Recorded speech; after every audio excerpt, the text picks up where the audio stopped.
آپ صلی اللہ علیہ وآلہ وسلم نے فرمایا ایمان کے 70 سے بھی اوپر شعبے ہیں اور ان میں سب سے افضل اور اعلیٰ لا الہ الا اللہ کا قائل ہونا ہے۔ بخاری و مسلم شریف میں اسی لیے ذکر میں آیا ہے کہ سب سے افضل لا الہ الا اللہ کا ذکر ہے۔ چنانچہ ایک دوسری حدیث میں افضل الذکر لا الہ الا اللہ، تمام ذکروں میں افضل و اعلیٰ لا الہ الا اللہ ہے۔ ابن ماجہ و نسائی اور ایک اور حدیث میں آیا ہے اللہ تعالیٰ نے حضرت موسیٰ علیہ السلام کے ایک سوال کے جواب میں فرمایا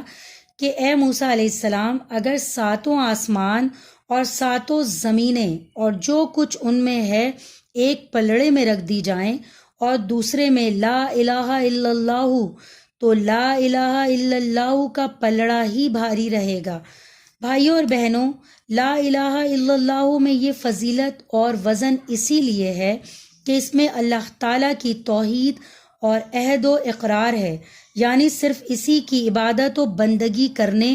اور اسی کے حکموں پر چلنے اور اسی کو اپنا مقصود و مطلوب بنانے اور اسی سے لو لگانے کا فیصلہ اور معاہدہ ہے، اور یہی تو ایمان اور اسلام کی روح ہے۔ اور اسی واسطے حضور صلی اللہ علیہ وآلہ وسلم کا مسلمانوں کو حکم ہے کہ وہ اس کلمہ کو بار بار پڑھ کر اپنا ایمان تازہ کیا کریں۔ بہت مشہور حدیث ہے کہ ایک دن حضور صلی اللہ علیہ وآلہ وسلم نے فرمایا کہ لوگوں اپنے ایمان کو تازہ کرتے رہا کرو۔ بعض صحابہ نے عرض کیا یا رسول اللہ صلی اللہ علیہ وآلہ وسلم، ہم کس طرح اپنے ایمانوں کو تازہ کیا کریں؟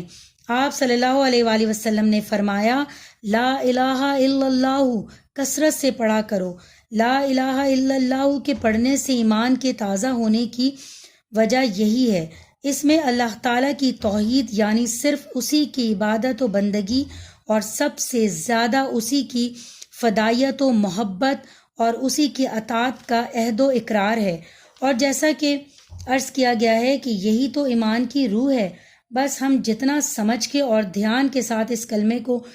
پڑھیں گے اور سنیں گے تو یقیناً اتنا ہی ہمارا ایمان تازہ اور ہمارا عہد پختہ ہوگا، اور انشاءاللہ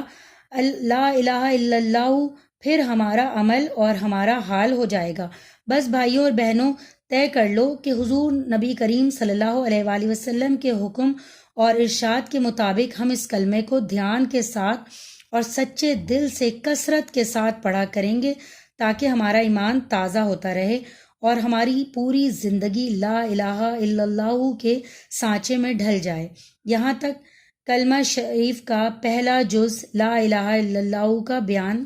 ختم ہوا۔ اب ہمارے کلمے کا دوسرا جز ہے محمد الرسول اللہ۔ اس میں حضرت محمد صلی اللہ علیہ وآلہ وسلم کے رسول خدا ہونے کے اقرار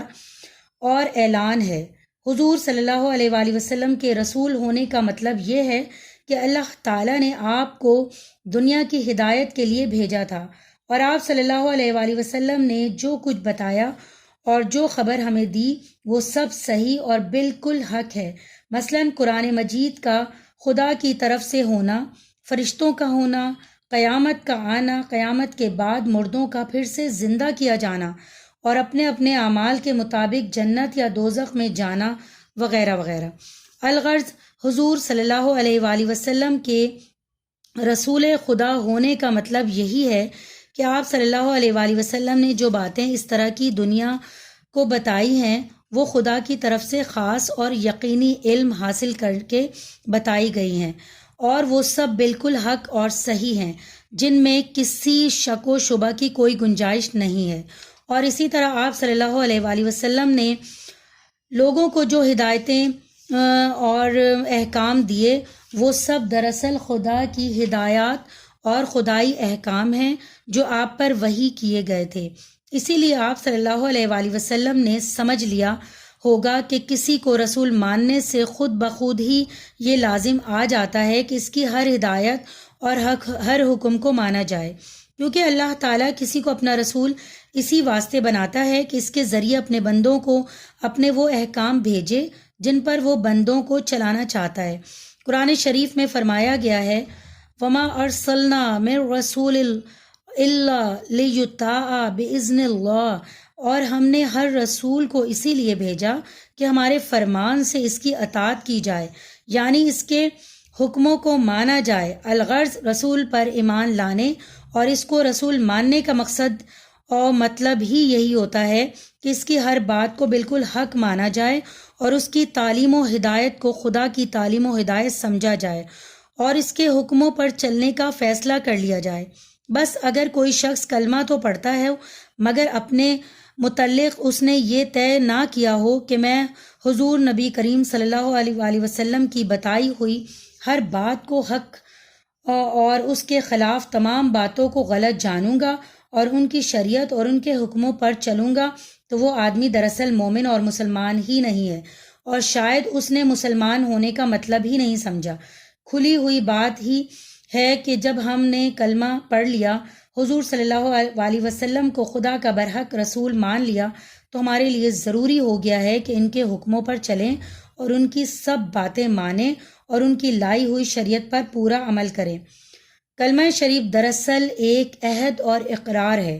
کلمہ شریف کے دونوں جز لا الہ الا اللہ محمد رسول اللہ کے مطلب کی تشریح اور وضاحت ہو چکی ہے۔ اس سے آپ صلی اللہ علیہ وسلم نے سمجھ لیا ہوگا کہ یہ کلمہ دراصل ایک اقرار نامہ اور عہد نامہ ہے۔ اس بات کا میں صرف اللہ تعالیٰ کو خدائے برحق اور معبود و مالک مانتی ہوں، اور دنیا و آخرت کی ہر چیز کو صرف اسی کے قبضہ و اختیار میں سمجھتے ہیں۔ دراصل میں اس کی اور صرف اسی کی عبادت اور بندگی کروں گی، اور بندہ کو جس طرح اپنے مولا و آقا کے حکموں پر چلنا چاہیے اسی طرح میں اس کے حکموں پر چلوں گا، اور ہر چیز سے زیادہ میں اس سے محبت اور تعلق رکھتی ہوں، اور حضرت محمد صلی اللہ علیہ وسلم کو میں خدا کا برحق رسول تسلیم کرتی ہوں۔ اب میں ایک امتی کی طرح ان کی اطاعت و پیروی کروں گی اور ان کی لائی ہوئی شریعت پر عمل کرتی ہوں۔ دراصل اسی عہد و اقرار کا نام ایمان ہے، اور توحید رسالت کی شہادت دینے کا بھی یہی مقصد و مطلب ہے۔ لہٰذا کلمہ پڑھنے والے ہر مسلمان کو چاہیے کہ وہ اپنے آپ کو اس عہد و شہادت کا پابند سمجھے اور اس کی زندگی اسی اصول کے مطابق گزارے، تاکہ وہ اللہ کے نزدیک ایک سچا مومن و مسلم ہو اور نجات و جنت کا حقدار ہو۔ ایسے خوش نصیبوں کے لیے بڑی بشارتیں آئی ہیں جو کلمہ شریف کے